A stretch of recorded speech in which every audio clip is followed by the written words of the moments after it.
Are you the one running for I am Seattle the one Council? running for What's office. your... My name is Ty. I actually have a Okay. My name is Ty Reed. I'm running in District 5. Okay. So up north.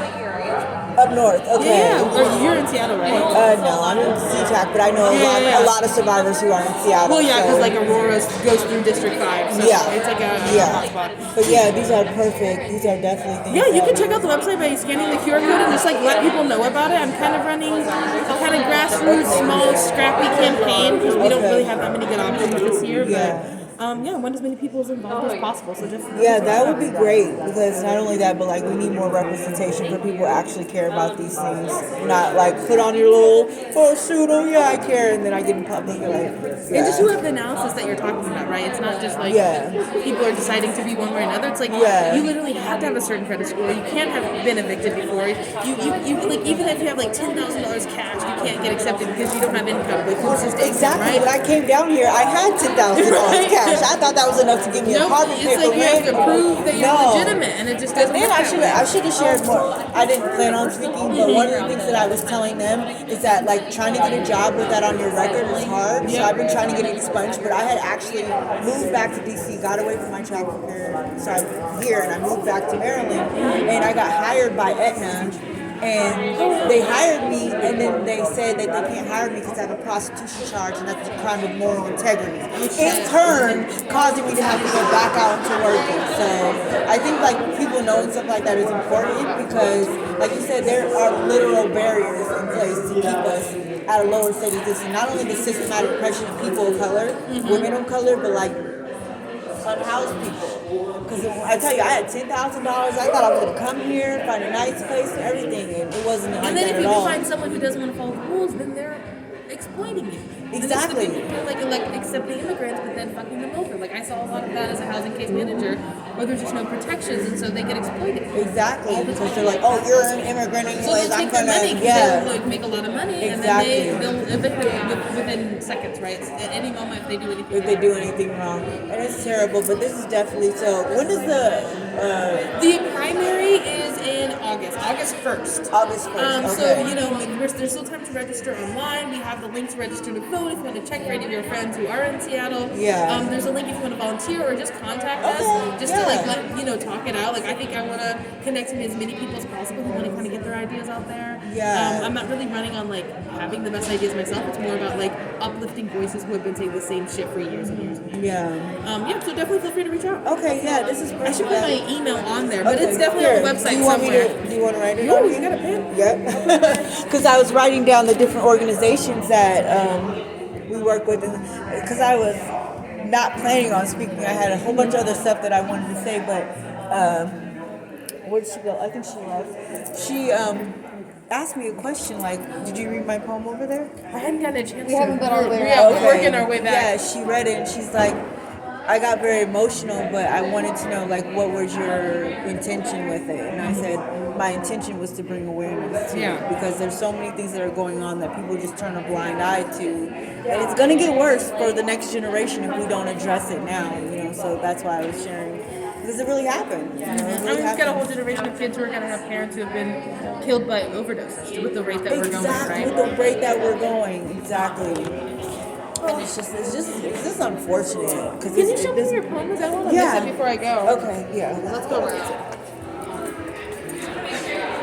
it. So I wrote it in colored pencil, and I guess they copied it, so it may be hard to read, but I can read it out loud. Oh no, this is good. Can you read all the little? Oh, the yellow. Yeah, the yellow is a little hard.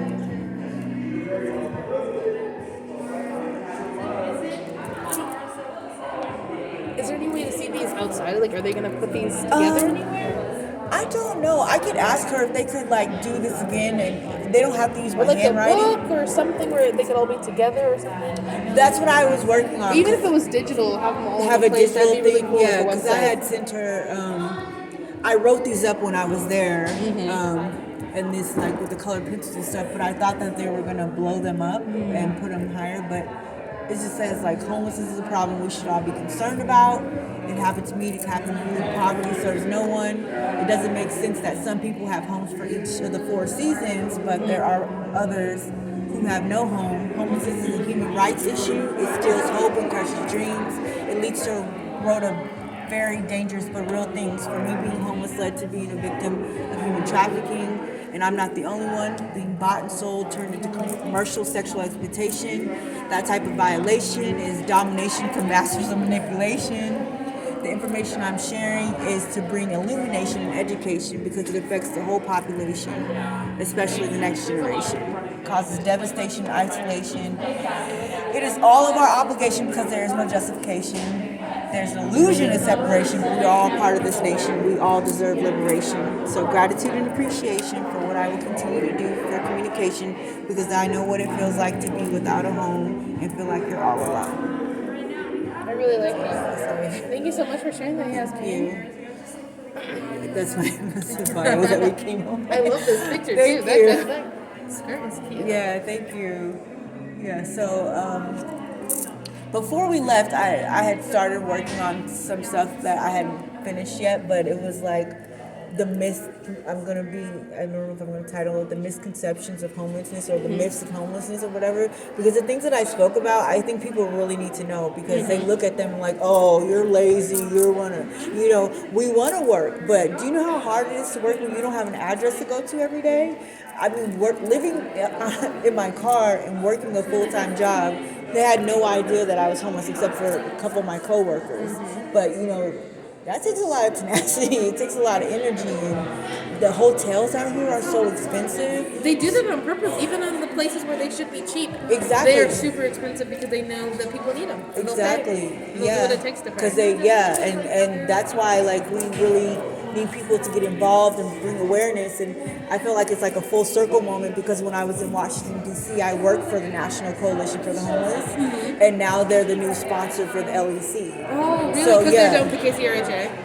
Well, the KCRJ, they're helping, but the sponsors that we had before, there was like some fiscal problems or whatever. I don't know if you heard about it. I've heard. So now it's the National Coalition is doing it here. Okay, that's dope. Yep. So, and I think that's good because I worked with them when I was 10 years back, but it was important because a lot of people that are coming in are young black women, got kids and stuff, and then they make it a system. So they put you on Section 8. You can't live with a father in the home and stuff like that. So when I write about this stuff and I talk about the systemic oppression of people of color, but especially black women, it's a real thing. And when I told that I didn't share a whole lot, but my daughter's father, he was the one who was trafficking me. And when my daughter was 10, he told me that he was going to sell her for sex. Yeah. And I told the hospital, UW actually, and they sent me to the mental hospital. Wow. And so in my medical records, it officially says she worries about things that don't matter, like human trafficking and sex trafficking. How does that not matter? You know what I mean? It's just like how, I don't know, have you seen the signs when they're like, who do you call when the police are the killers? Yeah. Police traffic you too. Girls on Aurora, you get caught up and it's like, oh, do me this favor and I won't take you to jail. That's exactly what we need to do. That's exactly what they do. And people need to know about it. And knowing about it and doing something about it is like two different things. So when I speak for people who can't speak for themselves, I speak for these organizations and stuff because you saw pretty much nobody knew about these kind of things, but it's like it shouldn't be a little niche thing, it should be like a group of people coming together because even me getting housing, the only reason I have housing now is because I went through the programs. I was staying at a domestic violence shelter and they had a special room for CSE, people commercially sexually exploited. So I was in the shelter with them and they're like, why did she get her own room, blah, blah, blah. It's like, you don't know what I've been going through. And, recently where I was living before, one of my traffickers had sent his friend, because they do that, you know what I mean? And he started stalking me, so I had to leave, and so I was able to get emergency Section 8 and find a place now that's secure housing. Yeah. But stuff like that, it's really scary. So that's what you're living at Tech, is the security? Yeah. But I went through years of homelessness, and it takes a toll on you as a person. People are like, oh, you're not embarrassed? I said, I got to speak about it because I have a daughter, And even to this day, he said that not too long ago, just last year. And, you report him and everything. And my auntie said, you know why they haven't done anything? Because he's a white man. Because my daughter's father, Oh, Yeah, and we already know how social injustice is. So that whole situation, it just doesn't make any sense. So I definitely want to advocate for you because these things matter. Public health, social housing, green spaces, mass transit, like these things matter to everybody. You know, And not just that, but like people doing something. Because everybody's gonna say that they're for these really good things, but it's like, do you know what you have to do to actually make change? Who you have to make mad to make change? And what you have to be willing to like accept being wrong being on the wrong side of things. So it's like that's what I'm willing to take on because I think these fights are worth it. They are worth certain it. Things are just reaching a real peak.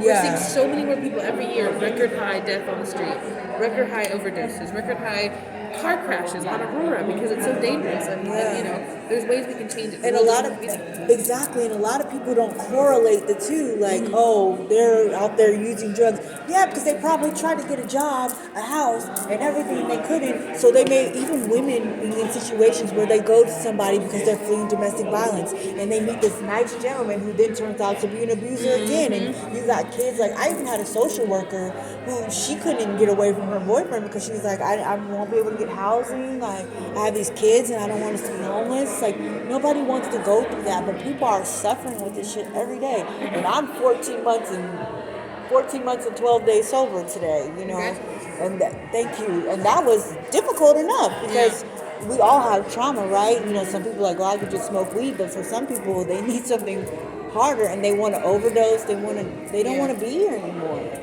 And so like, when I speak about these things, I feel like it does make me a target because you're like, oh, you're speaking out against the system. But what if our ancestors never would have spoke out? What if we never rallied for, you know, women's rights? If we don't have to go with the color of the skin, what if we never, we'd still be what? What would we be doing?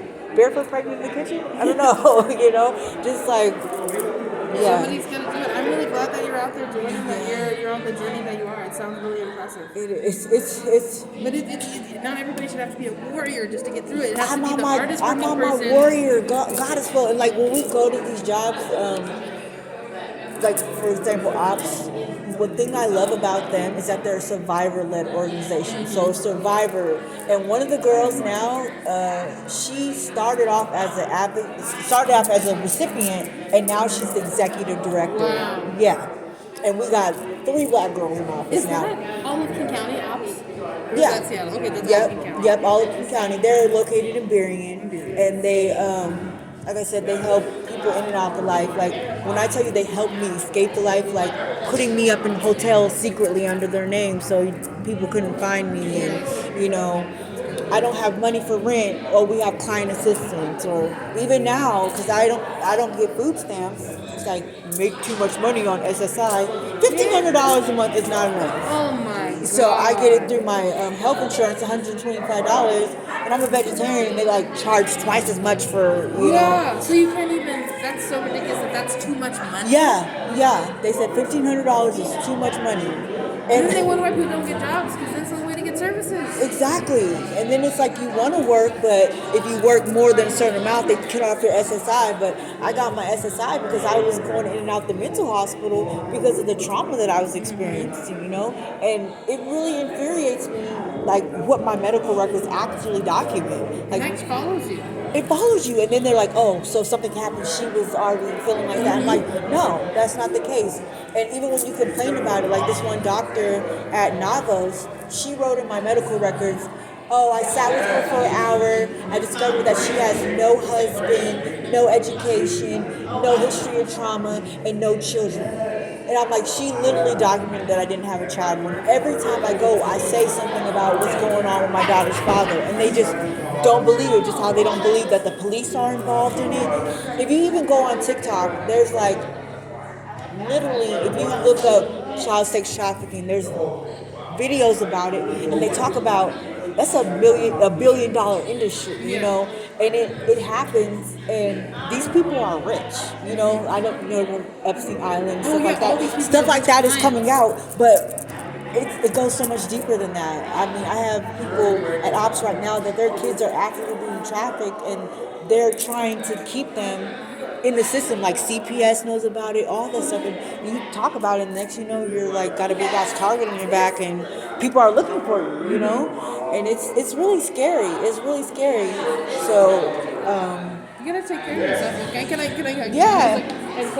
Thank you. Yeah. I'm glad you were here for sure. So I would definitely. Yeah, reach out and email me. That's my personal email, so Okay, they'll go cool. straight to me. That's cool. I gotta head out. I think I'm holding my girlfriend up. Okay. Yeah, it's nice meeting you too. Have a good night. You too. Thank you for coming. Yeah, she has poetry right here. I'm gonna look at. Okay, so I guess. I know. Oh, you wrote some of them down? Yeah. I was super interested. Okay, so Here, I'm gonna call you back, okay? All right, thank you.